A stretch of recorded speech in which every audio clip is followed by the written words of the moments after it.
37. Lesson 37. The process of aging. First listen and then answer the following question. What is one of the most unpleasant discoveries we make about ourselves as we get older? At the age of 12 years, the human body is at its most vigorous. It has yet to reach its full size and strength, and its owner his or her full intelligence. But at this age, the likelihood of death is least. Earlier, we were infants and young children, and consequently more vulnerable.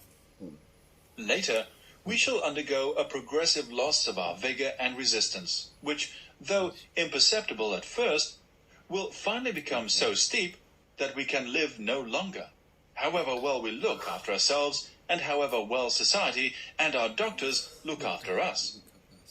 This decline in vigor with the passing of time is called aging.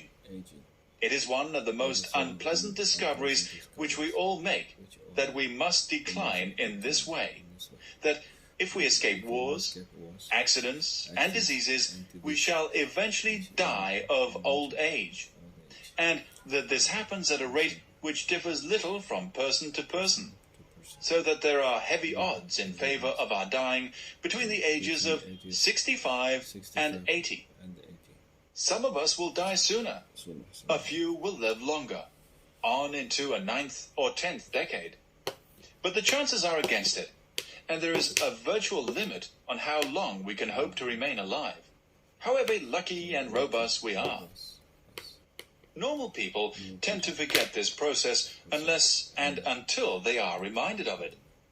We are so familiar with the fact that man ages that people have for years assumed that the process of losing vigor with time, of becoming more likely to die the older we get, was something self-evident, like the cooling of a hot kettle or the wearing out of a pair of shoes.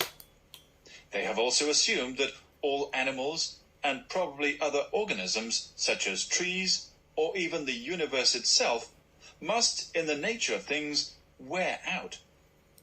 Most animals we commonly observe do in fact age as we do, if given the chance to live long enough, and mechanical systems like a wound watch or the sun do in fact run out of energy in accordance with the second law of thermodynamics. Whether the whole universe does so is a moot point at present. But these are not analogous to what happens when man ages. A run-down watch is still a watch and can be rewound. An old watch, by contrast, becomes so worn and unreliable that it eventually is not worth mending. But a watch could never repair itself. It does not consist of living parts, only of metal, which wears away by friction. We could at one time repair ourselves, well enough, at least, to overcome all but the most instantly fatal illnesses and accidents. Between 12 and 80 years, we gradually lose this power. An illness which at 12 would knock us over, at 80 can knock us out and into our grave. If we could stay as vigorous as we are at 12, it would take about 700 years for half of us to die, and another 700 for the survivors to be reduced by half again.